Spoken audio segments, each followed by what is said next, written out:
Hello, and welcome to the Sunday service for the Unitarian Universalist Church of Pensacola. Our gathered congregation reflects an area along the Alabama Gulf Coast and the Florida Panhandle, and from anywhere that you choose to join us today. I'm Reverend Alice Silty, and it is my pleasure and honor to serve this congregation as minister, a congregation whose mission is to celebrate diversity, strive for justice, and inspire love. If you would like to learn more about our congregation, I invite you to reach out. I would be delighted to talk with you. Welcome. It's good to be together today. This morning's chalice lighting words are by Jackie James. We need both dark and light and dark. In this Advent season of waiting, we remember that darkness nourished and protected us before our birth. Lighting our chalice, we reclaim the balance and wholeness needed in both light and dark.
Our opening words this morning are from the Reverend Scott Taylor. When our days turn cold and the light dims, may we take hold of the hands reaching out and let them lead us to the comforting flame. When repression and indignity rise, may we kindle the lamp of justice together. When exhaustion seeps into our bones, may we let the soft light lead us to rest. And when joy sneaks in and surprises us with grace, may we stop for just one sacred moment and celebrate. Please join with me in the words to our church covenant. Love is the spirit of this church and service its law. This is our covenant, to dwell together in peace, to seek the truth in love, and to help one another. For just a moment, allow your gaze to take in these candles that represent the many joys and sorrows among us and among our larger community. These are not easy times, And I hope that you take advantage of the opportunities to gather online with one another through our coffee hour or Friday fellowship time, that you reach out to one another by phone calls or email, keeping one another close in our hearts and in our thoughts at this time. As always, there are many joys and sorrows that remain unspoken, and those are also reflected in these candles.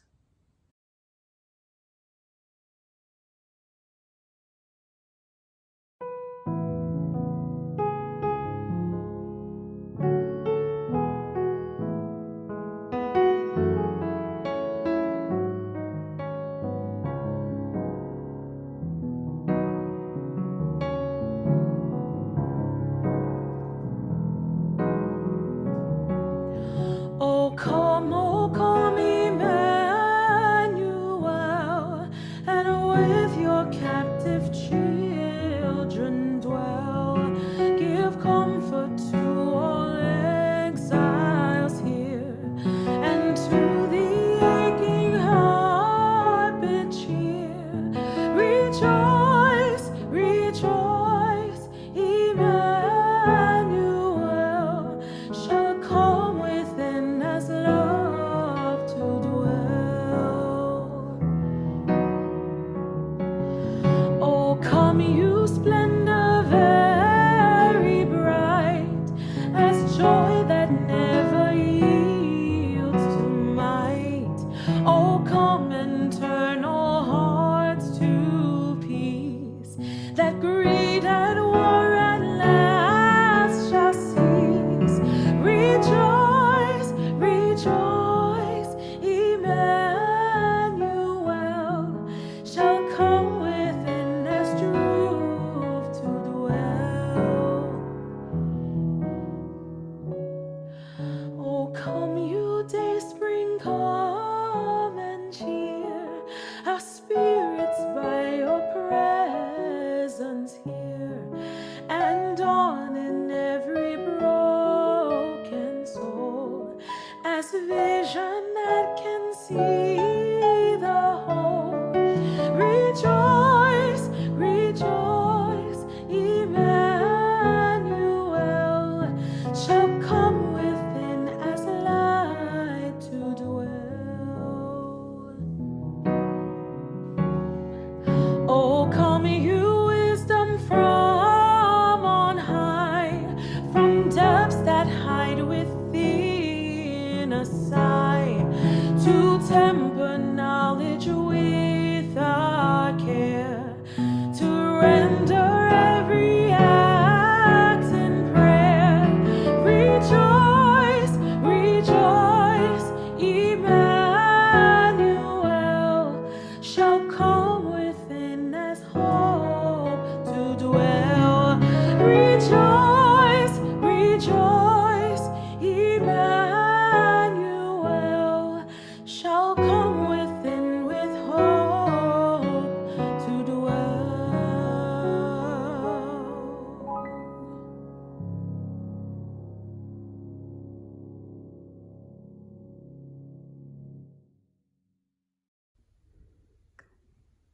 Second Sunday.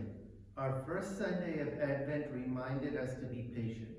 This second Sunday of Advent, we light the flame in hope that darkness will be dispelled. In this holiday season, may the darkness of winter be dispelled in this festival of lights, and may the darkness of ignorance be dispelled in the strength of compassion, reason, and sharing.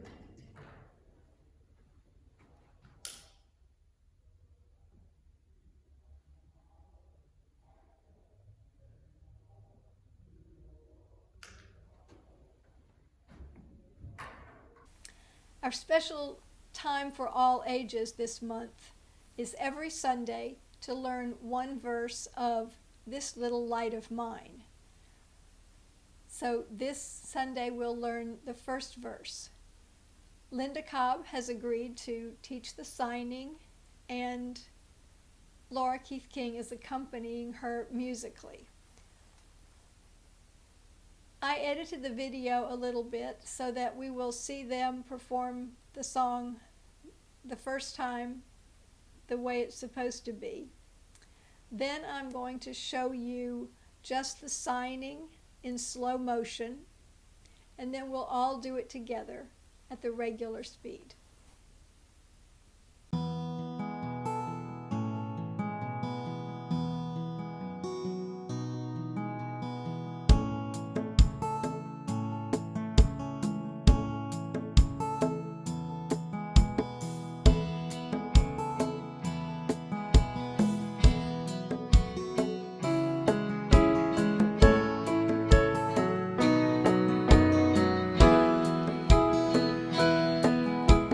This little light of mine, I'm gonna let it shine.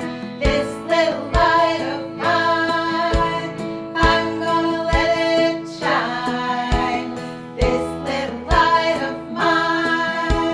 I'm gonna let it shine.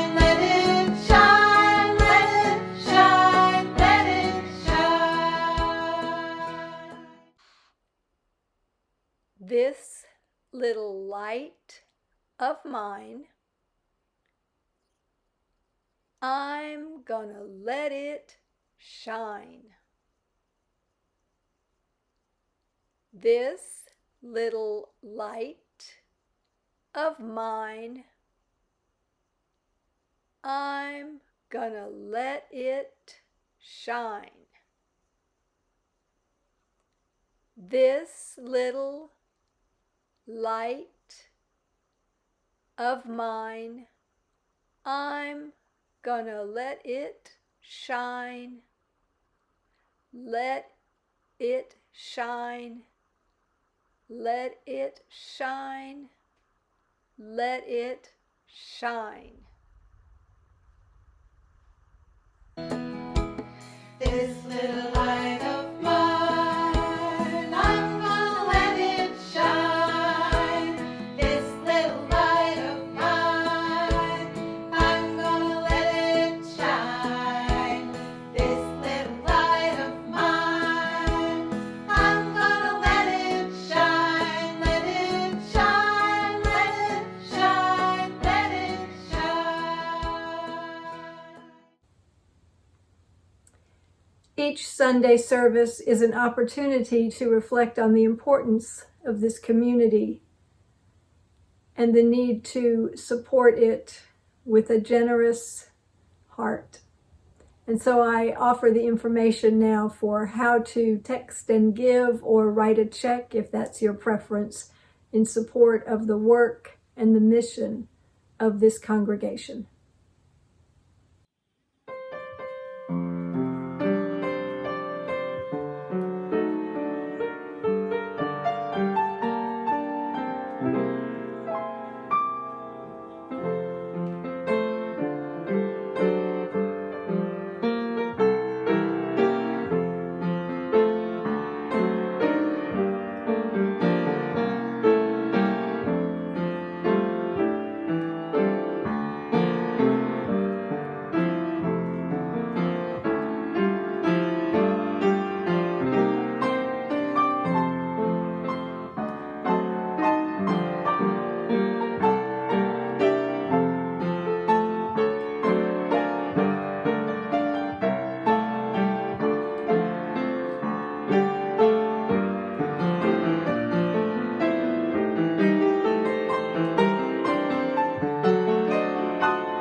From the very top of a mountain, you can watch the sun rise in the east, coming up from the valley below.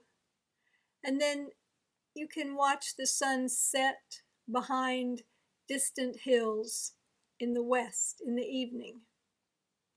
And at both times of the day, the sky is filled with glorious colors. If that sounds familiar to you, maybe you have also been to the mountain, which is the name we affectionately gave to our Unitarian Universalist camp and conference center near Highlands, North Carolina. It's a place I go at least twice a year to gather with the Southeastern Unitarian Universalist Ministers Association. A time for professional development and to gather with colleagues to share stories with one another. It's our time to empty ourselves of, as the song says, the fret and fever of the day, making space to fill our hearts and minds and bodies with new energy and knowledge to live out our call to serve our Unitarian Universalist congregations. We go there to be refreshed and to come back with a new spirit. At least that's the intention. Turns out it's not so easy. It used to be that when you went to the mountain, you were asked not to bring any of the items that could distract you from the community or the mountain experience. But now we show up with our cell phones and our computers, bringing the world and our work with us. And even if we didn't bring our work with us, I think there must be some kind of culture of guilt around R&R for Unitarian Universalist ministers, because we usually keep ourselves very tightly scheduled. We start early in the morning, some even gathering for meditation or other spiritual practices before breakfast, and we finish with a 2-hour session after dinner at night. So by 9 or 10 o'clock, many people are ready to retire to their cabin or their room, while some of us are still hungry for some unstructured time socializing with our friends and colleagues. We can usually count on at least 1 or 2 people to bring guitars and lead us in singing or possibly spontaneous dancing, whatever it is that the Spirit moves us to do. But music has always been a very important part of the mountain experience. For years, Shelley Jackson Denham, a wonderful singer and songwriter, lived there with her husband and Jane and Tom Worth, who made up the Mountain Quartet. Sadly, both Shelley and Ian have died, and Jane and Tom have moved on to other things.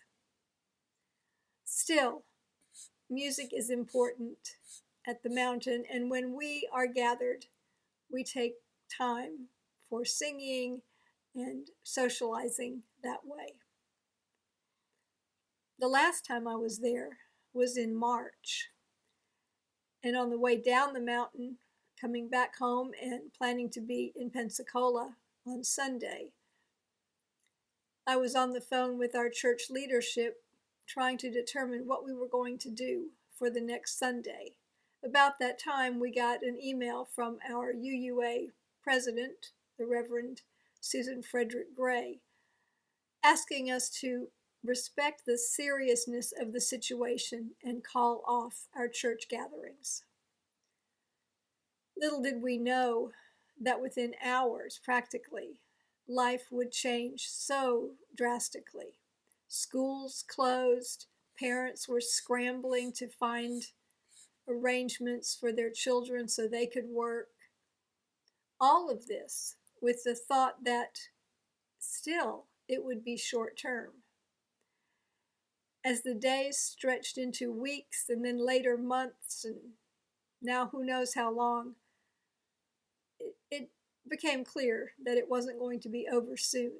And then I began to notice how our UU musicians, our ministers, our ones that we sang with at the mountain, were frequently online, on Facebook, posting music, singing live to us, holding concerts live, playing our favorite songs, and helping us feel connected to one another and to the places that were important to us. Music has brightened our spirits day and night. Music touches the inner wells of our memories and reaches into the wordless places. Sometimes it makes us sad, sometimes happy. Certain music might grate on your nerves. Other music might soothe your nerves. We don't all have the same taste, which can make it difficult for someone who's trying to please a lot of people. But music as art evokes feelings, and sometimes feelings that we don't fully understand. But it can also help us give expression to emotions that we don't have words to describe. Music has always accompanied great movements for justice. The artists and musicians who stepped forward to lead through singing had a huge impact on the civil rights actions of the 50s and 60s. Music was prominent in South Africa during apartheid. In the documentary Defiant Requiem, Murray Sidlin, creator and conductor, tells the story of Raphael Schechter, a brilliant young Czech conductor who was arrested and sent to the Terezin concentration camp. There, though, he gathered 150 Jewish prisoners to teach them by rote Verdi's Requiem. Each night, after long, grueling days of work, they met in a cold, damp cellar to sing for about an hour and a half. Raphael told them, "The most important thing is how you feel when you sing this. We will sing to the Nazis what we cannot say to them." It would be a statement. It had to be perfect. It might be the last statement you ever make, he told them. One member of the choir later described Raphael as merciless in his demanding of them to take this seriously.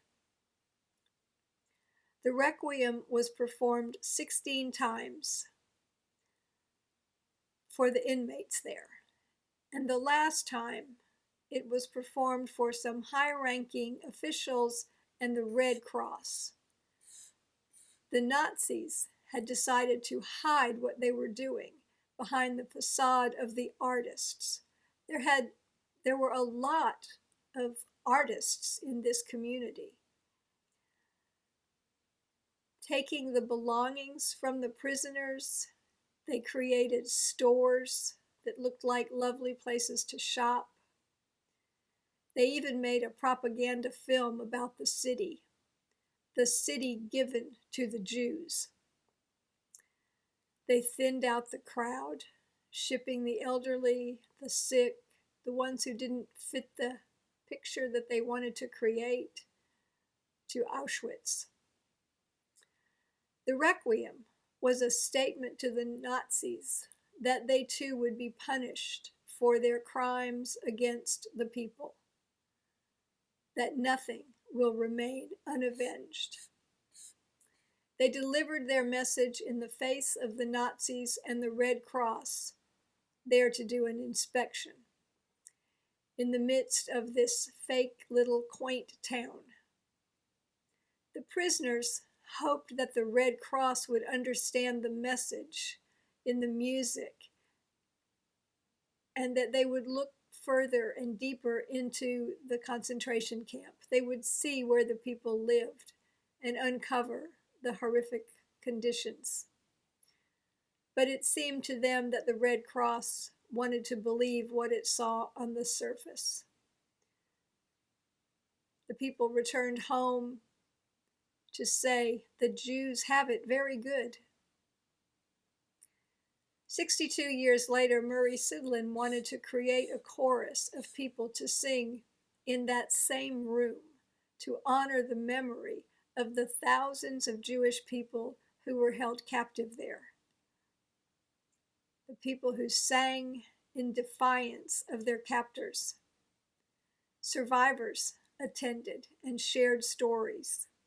The Jewish prisoners at Terezin found solace and escape in the music, in art, in dance. At night, the artists drew pictures of what was happening there. One woman described the singing as hours of pure joy, as much as you can call joy in a camp, she explained. This room became the protective wall of something good, meaningful, and healing. Raffi, as they called him, had put all of us singers and audience in another world, not the world of the Nazis. It was our world. One survivor claimed that the cultural life in Terezin transformed them back into human beings. The music and singing gave them moments of hope. We cannot ignore the sustaining power of art and music during difficult times. They are sources of connection for people and communities, as well as pathways of understanding and of expression of those things for which we have few, if any, words.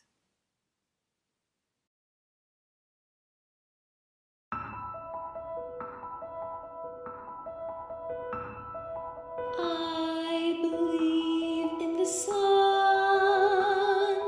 I believe in the sun, even when it's not shining. I believe in the sun. I believe in the sun, even when it's not shining.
Greetings, Unitarian Universalists. For so many reasons, this holiday season is different than any in memory. Dearly held traditions that bring us joy are pared down, virtual, or canceled altogether. Many of us are tired and grieving. We have lost too many loved ones this year: elders, mentors, family, friends. This is true in our personal lives, it is true in our congregations, and it is true for our faith as a whole. And grief always weighs heavier in the holidays, especially in a year such as this. One of the things that is keeping me grounded these days is remembering to stay in the present rather than dwelling on what cannot be. I welcome grief, yes. I welcome the emotions present in my heart and in my life, yes. And I stay present and open to what is before me today. The gift of sky, of sun, of earth, of stars, of life, of friends and loved ones. It is a challenge to shift my perspective away from what is missing, but when I do, when I'm able to stay in the present and let go of longing for what has been in the past, I find that there is a powerful yes waiting in this moment. A yes in a year full of negation and despair, an affirmation that the world is calling forth from us in this great season of turning, in this season of generosity and goodwill and peace. There is a yes. May we in this season, unlike any before, invite gratitude for the gifts that have emerged and continue to be present this year. We witness what can happen when people help one another and prioritize community over the self. We have become connected in ways new and different, ways that have allowed more people to connect to community and ministry. And at a time that has presented profound challenges, our communities have grown strong in both spirit and in faith. Instead of focusing on what cannot be, may we create new practices of gratitude and meaning that reflect the generosity, the humanity, and the compassion that are needed in our world today and that are needed to foster more love and more justice for the future. And may all of you, each of you, may we all find time to slow down this season and set aside the pressure and hecticness that is so often a part of the holidays. That has never been particularly helpful. So this year, when so much has been asked of us again and again, we all need and deserve rest. May you have rest this season.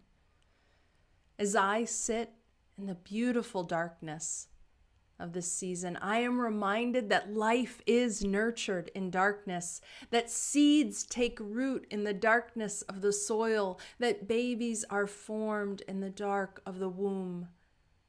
The world is asking something new of us, and something new can be born from this time. And as we light candles, like we always do in this season, in ritual and celebration, let us embrace the mystery and the possibility of this very special time. In this season, I send you my love, my prayers, my care, and so many, many blessings to each and every one of you.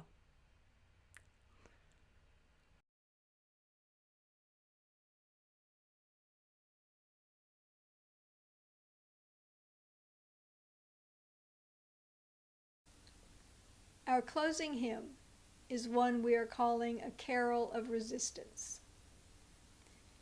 Not all Christmas carols are light-hearted Some were written to comment on the issues of justice of the time.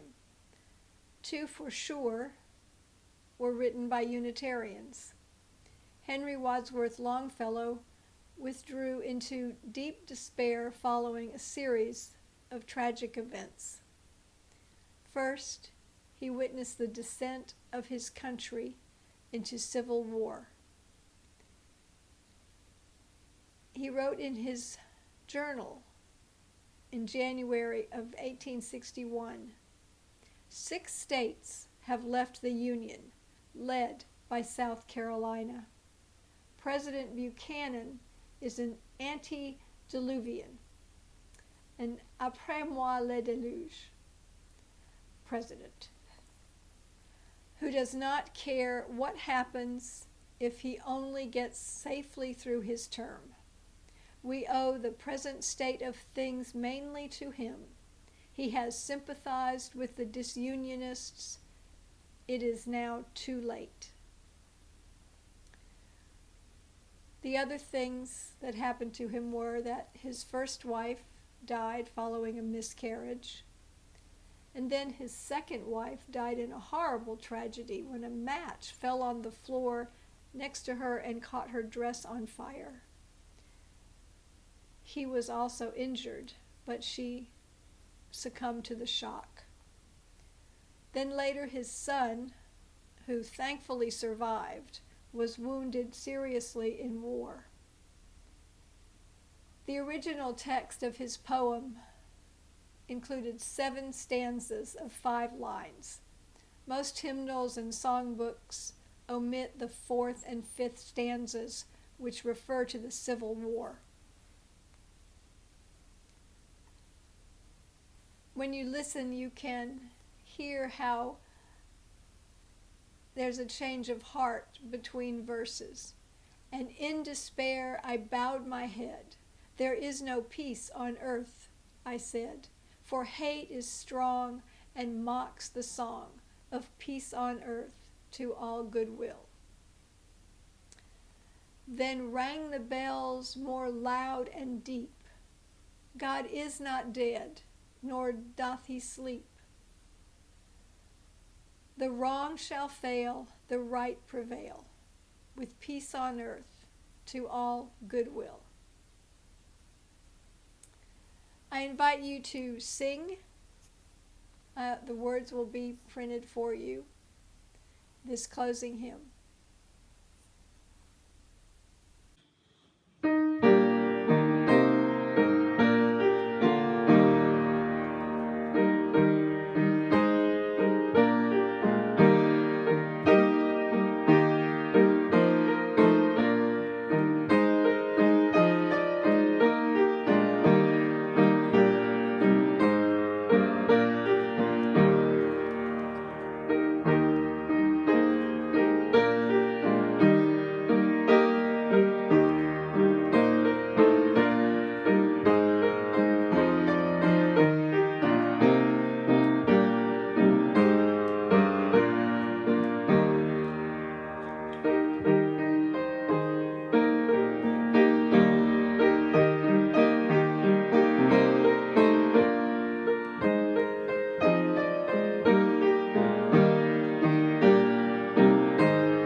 Our closing words are also from the Reverend Scott Taylor.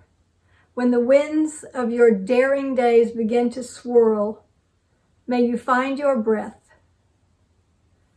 May you remember that still point inside that is always waiting to welcome you back home.